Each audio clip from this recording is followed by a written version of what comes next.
Hi, everybody. We're going to go ahead and get started.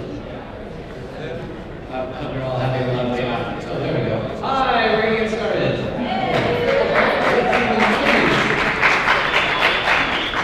I would expect clapping after everything I say.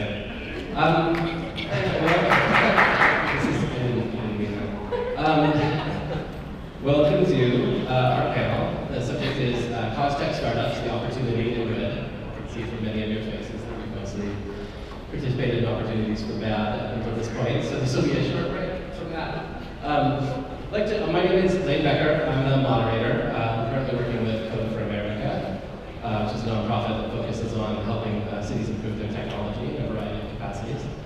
And I'm here today to introduce our panelists, who are all much more interesting than I am. We'll go ahead and start at the end. Nicole, if you just take a second to introduce yourself, talk about your background and how it relates to Cause Tech. Sure. Hi, everybody. I'm Nicole Sanchez. I'm one of the two managing partners at the Cape War Center for Social Impact, based in Oakland, California. And what we do specifically is try to use tech strategies to close major gaps in society. So wherever there's a gap, specifically around communities of color, in education and access to capital, we employ tech strategies to try and close those gaps. And we actually have a motion graphic that you're going to show right now that can explain it way better than I can. It's only a minute long. Fancy motion graphic, here we go.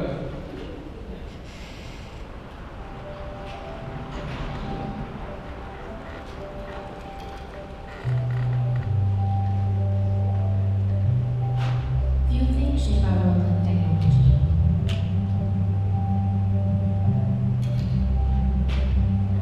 However, the world of technology hasn't been equally accessible to everyone. The pipeline to careers in technology is leaky, and we are all paying for it. Black and Latino students have insufficient access to computer science courses, opportunities to learn how to create technology, learning role models, and a tech industry. In California in 2013, these students represented only 1.3% of computer science A/B test takers, and nationwide they represent only 9% of all computer science and engineering college grads. In 2011, venture-funded startup founders were 87% white, while less than 1% were Latino or African American. We see these stats with thousands of apps put together in Photoshop, but almost none that address the big social challenges, especially in communities of color. We all do better in a world where technology is built by, in, for, and for now. At Cape Center, we are leveraging technology to address these kinds of challenges, working to create positive social change.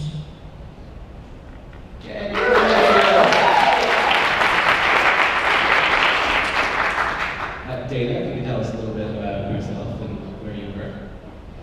So I'm Dana Shiro. I'm the Senior Marketing Manager of Code for America, and we are an organization that connects technologists and startups with local governments to improve citizen services and improve interfaces to government. And I'm Diane Tate. I am a program manager at Mozilla. Mozilla is most known for Firefox. We're actually a nonprofit that has a number of products and services and programs to keep the web open and accessible. Right now I'm working in our developer relations group, so we try to equip all sorts of developers, web developers, indie app developers with tools so they can be successful on the web. And previously I ran Web4, which was Mozilla's accelerator to support open source and open standard startups. Cool. Well, we're going to go ahead and get started. If you have any questions that are really burning, if you can, save them until the last 15 minutes or so of the panel.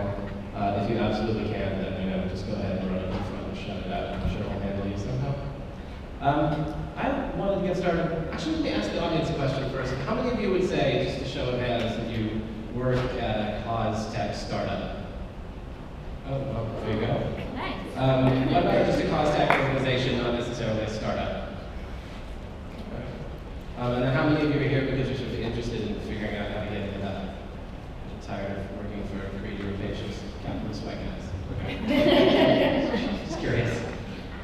That guy is apparently greedy. Capitalist white guys, listen to him for a job later. Well, maybe we could start with this, which is a question that I have, which is just what what is cause tech? Like, how would you define it? I mean, it seems to me that there's sort of a blurry line, at least in the world of startups, right? Like, I know plenty of kids who run around San Francisco who say that their startup is changing the world, when really it's just making it easier to deliver packages. Is that cause tech? Like, how do you define it? Go ahead and start anywhere. Sure. I'll take a stab at it, but I personally really like the Core Center's definition of using technology to close gaps. And at Mozilla, we think about it in ways of preserving the web. We think the web is the great leveler. It provides access and the ability to publish and express and create across all kinds of geographic and social and cultural boundaries. And we see ourselves as constantly innovating and using policy to defend that because it's actually constantly under siege. So we think tech has enormous capability to bring expression and access to many people. So that's kind of our little niche of what I would say is cause-related tech. So at Code for America, we actually think of ourselves as civic tech, and I don't know if that's necessarily always seen as cause-related technology, but it's basically to create technology that actually helps real citizens, not just those citizens that are capable of building technology there on the spot. We're trying to get people more interested in participating and actually doing the building. And when you say citizens, so, I mean, arguably you will just about anything for a citizen. You mean specifically sort of citizen-related activities or activities that involve a relationship with the government? Usually to improve that relationship with government. So that could be everything from actually offering feedback systems to, we've got one system in the city of San Francisco where Human Service Agency has worked with us to create a text messaging service so that people are not cut off from food services and catfish. So for us at the Cape Horse Center, we're sector agnostic. And I don't mean we work in the tech sector, but whether you're a for-profit or nonprofit or even government, what we're really interested in is how are you using tech, like you said, to close gaps. So we fund both for-profit tech startups, in the traditional sense of what you think of a tech startup. We are also partner with a lot of nonprofits. Some of them are in the room today because we want to invest in their tech strategy as well. And so cause for us is really about, are you trying to close those gaps, especially in Black and Latino communities right now is what our emphasis is. We would like to expand over time, but for a while our issue was very broad. We were like, oh, those people are interested in environmental impact, and those people are interested in education writ large, and those people are interested, and there's so much potential out there that we had to narrow it down. And what made the most sense to us, especially on our staff and especially for our founders, Mitch Capor and Frida Capor-Klein, was to say the gaps in the Black and Latino community, separating them from mainstream life in the United States is such a huge phenomenon in every aspect of life that tech should be the enabler to do that. So whatever your cause is, if tech is the enabler to close that gap, I mean, it's not tech. Mitch is very fond of saying, don't fall in love with tech for the sake of tech. It's just the vehicle. Tech is the vehicle to a better tomorrow, a better community, a stronger community, more, higher rates of employment, less incarceration, whatever it is that you really care about. Tech is just a means, and so for us, that's really important at Cape Horse. And can you give some examples of for-profit and not-for-profit, like stellar examples of both that you've invested in that you feel like really are emblematic, I guess, of that approach? Sure. One of my favorites is a company called Pigeonly, and it's exactly as it sounds, Pigeon, L-Y. And what it's doing is reducing the cost to communicate between incarcerated people and their loved ones. So the founder is a man who was incarcerated himself, and he learned how difficult it was to stay in communication with his family on the outside. The rates for phone calls, for those of you who know this, are ridiculous. And we're talking about $15 for a few minutes of phone time with your loved one. And one of the things that really, attrition really is correlated with how connected people stay to folks on the outside once they're released. So what he did is he said, look, you've got voice over IP. There's no reason why it should cost this much other than someone has monopolized this and cornered the market on what we used to call long distance or toll charges back in the day. It shouldn't exist anymore. working with the federal prison system to reduce the communication costs for prisoners and their families down to just a couple of dollars, and he would like to reduce it further. Because it's no surprise, those families who have loved ones who are incarcerated are not usually middle class or middle class. So when you talk about a $9 phone call, that's a hit on a family. And so that is what he's working on. It's a for-profit endeavor. It's gonna make money. He could have gone the route that some private companies went and monopolized, some prisons and said it's gonna cost you $15 a call. But he's trying to actually solve a big social problem via voice over IP.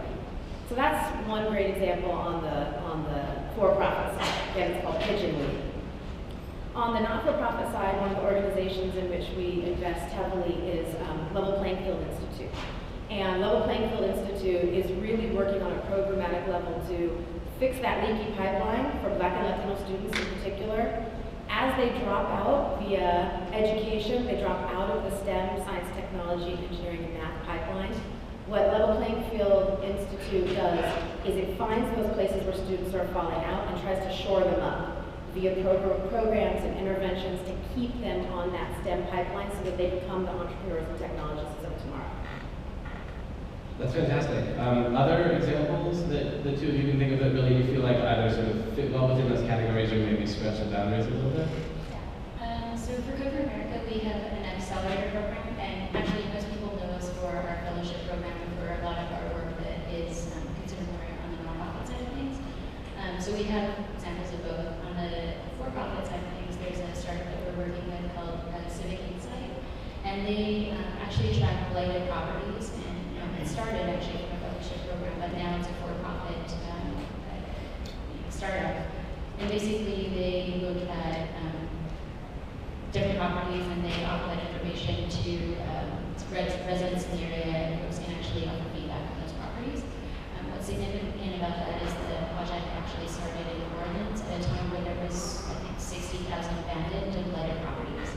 And if you think about what the Rust Belt looks like across America right now, as well as cities like South Bend, Indiana, for instance, or Detroit, blighted and abandoned properties are actually making it. There's a real impact when you're actually tracking that with the city. For NGO, and for something that was totally free and that actually just sprouted up from a small community was there's actually a developer who built this thing, and it's called Chicago Flu Shot. But from his small community of developers, there's only 3 people I think that actually worked on it. They basically mapped every flu shot location for the city of Chicago, which then got a bunch of other cities to actually take on an open data policy. From there, that sprouted up 3 other redeployments of that same application. So in San Francisco, in Chicago, and in Detroit, I believe there's also now this flu shot farm, so folks can actually get immunized, and yeah, I guess that's all. Yes, it is. So on Rosella's side, we have a number of programs too, which span the profit and nonprofit. So we have a couple of fellowship programs. One's called the Ignite Challenge, and it's all about giving grants to startups that are building applications and services for the gigabit capabilities. So in Kansas City so far, but soon to be more cities will have gigabit. And so again, an issue of access. So we have something called the Ignite Challenge, which offers grants to companies doing things that really leverage the capability of the gigabit network. We have something called the Knight Fellowship, which offers, we partner with the Knight Foundation, and we call it the Mojo Fellowship. So it's the Mozilla Journalism Fellowship, and so they support journalists that are using technology to advance the field of journalism, which is an important thing. And then through the Web Forward program that I managed at Mozilla, we sponsored a few companies in that program through coaching and access to lots of resources, including a company called Cozy Cloud. And what they're doing is really important for privacy. They have a whole private cloud system. So if you have a cloud, say Google Cloud, it's not quite clear how much your data is private. So they're offering the capability for you to actually own your own cloud, so all your applications talk to each other and they're not necessarily exposed to other organizations. So those are just a couple of examples. So this actually gets to, I think, a pretty critical question when it comes to cost tech and cost tech startups, which is the subject of funding. I'm curious what you think. Are the strategies for cost tech startups very similar to more traditional startups? Are they different? I mean, you mentioned that they're often, or you mentioned a foundation and a grant, and sort of a one-time thing. It seems to me that probably comes with some benefits, some challenges. I'm wondering if any of you can speak to what you've seen as the most effective fundraising or paycheck strategies for organizations like these. Yeah, I think, just like any startup, you have to show value. And by value, it's not talking about how you monetize your thing. That's not necessarily the thing that's going to get you the funding. This is part of the reason why we're sector agnostic, so that we have vehicles so that we can fund on the nonprofit side as well as the for-profit side. So based on what you think the best way is to incorporate your company or your organization, we then have mechanisms at the K-Core Center to support you regardless. But on both sides, we use a very similar vetting system on both sides of the house, because you have to demonstrate that A, there's a need, B, you're providing value, and C, without our funding, this potentially isn't going to happen. A little bit different on the nonprofit as opposed to the for-profit side. But we do early stage on both sides. And so what we really like is a little bit of proof of concept, a little bit of minimum viable product, and genuinely we can say, okay, this is a good bet. And we say, you don't have to show us that you have, 1 million viewers every day, 1 million unique users every single day. Just show us the problem and your proposed solution. And if it's innovative and tech is the strategy, the necessary strategy to get to the solution, then you're going to convince people to come. The problem is not once you get in the room, from my experience, once you get in the room and convince people of your idea, the problem is getting in the room to begin with, especially for entrepreneurs, social entrepreneurs, and tech entrepreneurs who are from underrepresented backgrounds. How do you ever get in front of an angel investor to begin with? That's the block, not the pitch. So we spend a lot of time on